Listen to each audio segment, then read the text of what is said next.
if what you're saying is not true, what is a potential explanation for what it is you're seeing, thinking, or feeling? You need to be open to that, because if you're never challenged, then you're never going to think differently. You're going to be living in an echo chamber. They know their worth. They know how valuable they are. They know that they've built something amazing, but they have no ego about it.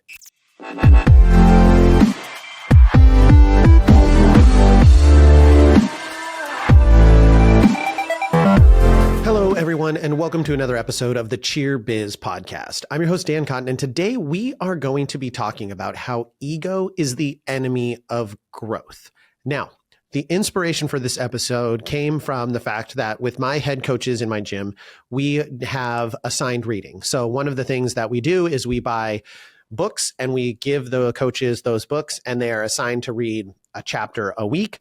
And then in our head coaches meetings each week, we go over those chapters and we discuss key takeaways. And so we've read a number of books over the years, but what we're reading right now is Extreme Ownership by Jocko Willink.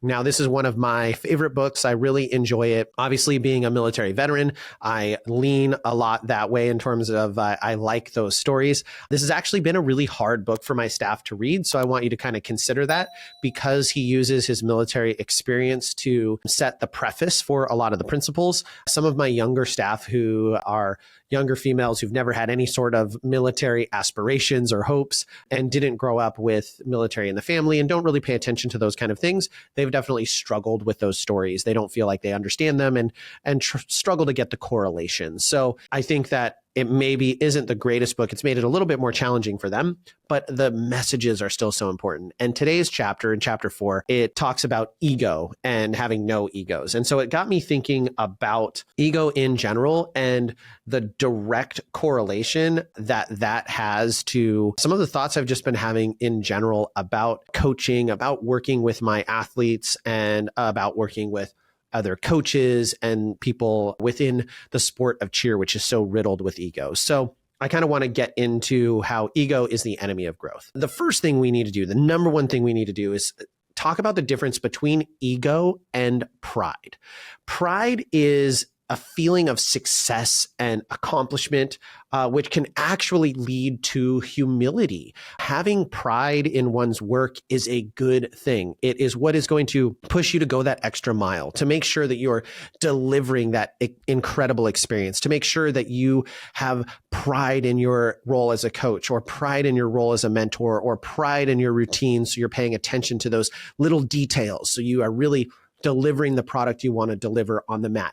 Pride is not necessarily a bad thing. Now, it can be if it goes into the level of hubris, which I think is really ego, right?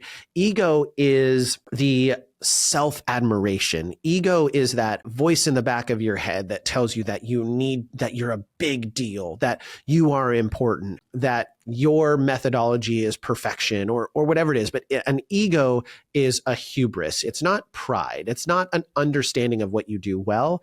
It is something that blocks you. So in general, ego is the enemy of growth. And there's a couple reasons of that.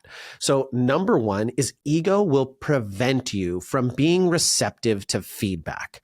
And this is so important, because to be a great leader, to grow, you need to be open to new ideas. And if you have a huge ego and you believe that you are always right and that no one knows better than you, and you have the ultimate answer, and your kids don't know what they're talking about, and your parents don't know what they're talking about, and your coaches don't know what they're talking about, because you are the boss. It is your ship and you need to steer that ship. And it is, if people are questioning you, it is a challenging of your authority. Then that is really an ego move and not a pride move. So I try to take pride in being the best leader and mentor I can be. And sometimes that transfers out. I have a dissonance between what I have pride in and my ego. And so I'm going to tell you a little story about that. I've talked about the people I coach with before. I've recently brought in one of my former athletes who is an incredibly accomplished athlete outside of cheer, or outside of my walls where he started, where he's gone on to cheer, and he's been really competitively successful at the collegiate level. And he's now come back. He's worked for me through the summers. He's come back, and now we're coaching alongside each other.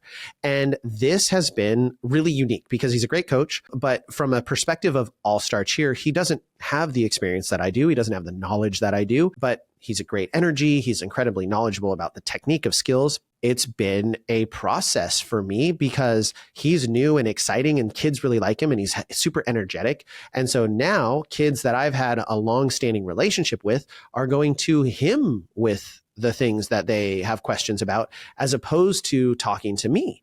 And I found myself kind of having that emotional response of like, well, hey, I'm your coach. Like, you should be asking me that.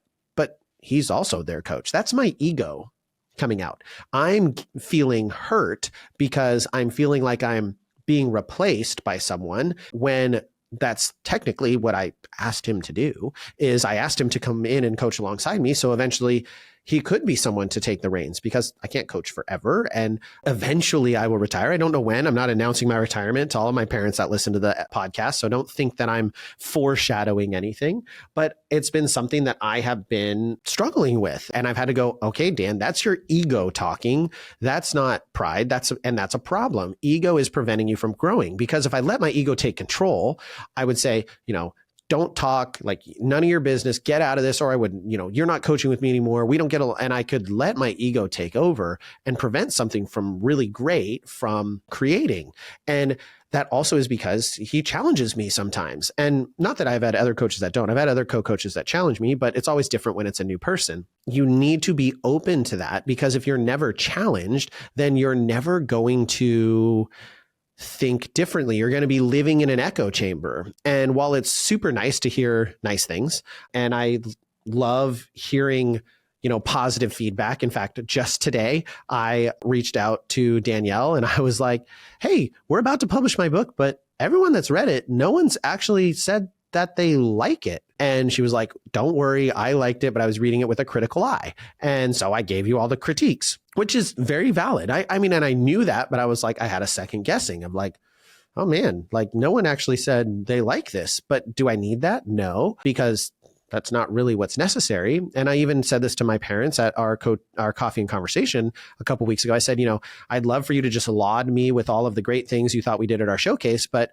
at the end of the day, those compliments don't make me better. So if you want to if you liked it, give me a thumbs up. They gave me a thumbs up. I was like, okay, great. Now tell me all the things we can do better, because that's where I have the most ability to grow. Someone saying I'm awesome and I'm beautiful and I'm fantastic, I did all these great things, like that makes me feel really good, but that doesn't help me grow. And the amount of times that I have come up with ideas and brought them to Tori or brought them to the next gen team with Danielle and Shelly and Rihanna and Justin, and I've been like, hey, we should do this thing. And people have been like, good idea, but let's not, and have checked me or challenged me or told me, well, have you thought about XYZ? Because that might make it not work. I mean, that list is so much longer than the ideas I brought that people have been like, yeah, let's go.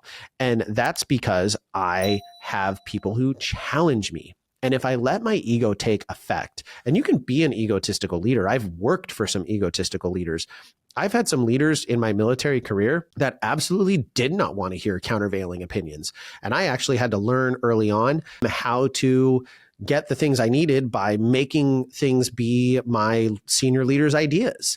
I would say, hey, I think you mentioned this, or I would find ways to like insert an idea and then allow them to make it their own idea. So then we could move forward with it.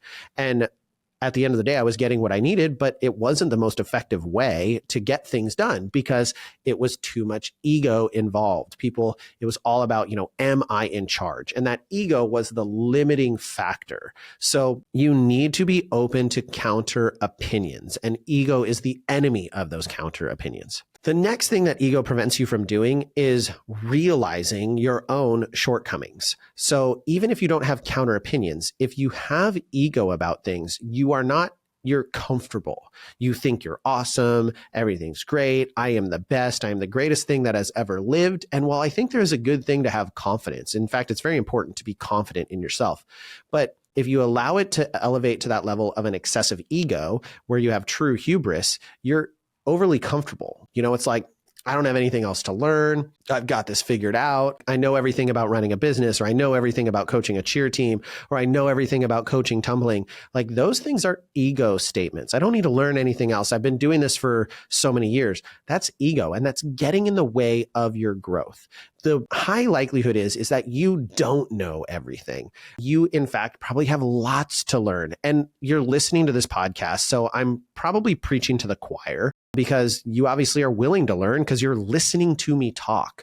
And so you're listening to an opinion and you're allowing that to kind of ruminate inside your brain and decide, does this make sense to me? Is this something I agree with? But ego is going to prevent you from growing because you are believing that you have things figured out. And the best people I have met who have been able to grow companies to a level that you can't imagine have very little ego. Now, they know their worth. They know how valuable they are. They know that they've built something amazing, but they have no ego about it. I have sat down and talked to business owners who have built companies that are worth the hundreds of millions of dollars. And they have had open and honest and caring conversations with me about what I do. And that just shows that, like, while they may have pride in what they do, it's not egotistical. They aren't above me. I'm not below them to talk to. I'm just someone who's on the same journey that they are on. I'm just at a different level, and they're giving me advice and tips on how I can maybe someday get to their own level. And that's so cool. And that's what we have the opportunity to do within our gyms. That's what you have the opportunity to do with your coaches. That's what you have an opportunity to do if you're a coach with the junior coaches. It's so easy to allow your ego to take effect. They're taking my private lesson. They're taking that class that I coach. They're taking on a team that I think I should have. I'm better than them.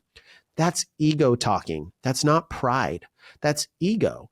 And that is a self-serving belief of you are better than someone for some reason. Now, you may honestly be better than them. You may be a better coach than them. You may be better at communicating. You may be a better technical tumbling coach. I'm not saying that those things can't be reality, but when you're sitting back and you are tearing people down, you're letting your ego win. And ego is going to be the enemy of growth, whether you're a coach, you're an owner, you're an athlete, or you're a parent trying to mentor your athlete. Your ego is something you need to check at the door. And if you think you don't have one, I will just tell you, we all have some sort of an ego. We all have some ego. It may be very small. Some people may have a very limited ego. Some people may have a very negative framed ego, but you all have something in there and you have to battle it. You have to consciously fight against that negative energy. And how you fight through it is by not giving it credence and by being self-aware enough to know this is not a reasoned response. This is an ego response. And I'll give you a couple tips and tricks of what I do when I find myself in a moment where my ego is winning. Number one is I try to take space from that thing. Number two is I force myself to acknowledge, Dan, this is your ego talking. This is not reality. This is a feelings thing. This isn't a reality thing. And you're letting your ego get the best of you. And so I have that kind of internal conversation with myself. And then I force myself to think of a countervailing narrative. If what you're saying is not true, what is a potential explanation for what it is you're seeing, thinking, or feeling? So someone did X and you believe that it was a personal slight because you're better or you're, I'll go back to my example. Kids are wanting to connect with this new coach, and that is because they don't care about me. They don't value me as their coach. And that's not fair because I've been investing in them for years and years and years. Or, Dan, that's your ego talking. Or it's a countervailing point of you picked a really amazing coach to come into your gym that is able to connect with your kids on an amazing level and has the time and availability to work with them extra, which you don't do. And that is actually a fantastic thing. And that thing would not exist if you had not created the environment and the circumstances for it to come to fruition. Completely counterpoint. That is absolutely the factual statement. So if I can just check my ego, that allows me and my gym to grow at an exponential rate, because I'm not going to be letting my ego push great people away or great ideas away or potential opportunities because I've got it all figured out. So ultimately, ego is the enemy. We need to check our egos. And you can have the same conversation with your athletes. A lot of the things that I talk about on the podcast have a downstream effect of being applicable to your own kids. So ego is the enemy of their growth when they think they've got it all figured out or they're the best. I promise you, the teams that think they are the absolute best and they've got nothing to learn, they have a hard season because eventually they get their teeth kicked in because they aren't practicing hard, because they have too big of an ego, because they think they've got it all made. Ego is the enemy of growth in all aspects. So you can take these lessons, and if you're a coach, and you can distill them down to your athletes and let them think about, how are they being unreceptive to feedback, whether it be from the coaches or their teammates or their parents or their teachers, and they're letting their ego win because they're believing that they have it all figured out. All right, everyone, as you leave the episode, see what you can take from this. I encourage you, have those conversations with yourself. Look at the interactions that have gone negatively in the past month and go, was that something that was impacted by my own ego or potentially someone else's ego? You could say, hey, that might have been an ego situation for them. And maybe if I'd framed it a little bit differently, we could have gotten off that path. Spend a little bit of time thinking about those things. One of the best things you can do, and I might need to do another episode on this, is actually focus on teaching people how to be better at the things that you want them to do as an employee, instead of just telling them that they suck at them. Like, hey, you are always late, right? Teach them how they can find methods to be on time, which I know sounds silly, but we could actually break it down. So that might be our next episode, is talking about how to teach your staff and your athletes to modify behaviors in a tangible and actionable way so they can actually get better. But I hope you enjoyed the episode. It's always fun sitting down with you guys. As I've mentioned on the past couple, if you're looking to learn a little bit more, make sure you get signed up for our conference in Las Vegas. It's the first weekend of January. It's going to be absolutely amazing. We're going to be at the Hurrah in Las Vegas. I was just there this weekend. It's going to be really great. We're on the Strip. There's good restaurants there. It's going to be a lot of fun, and you are not going to want to miss it. So I hope you enjoyed it. And with that, we'll catch you on the next one.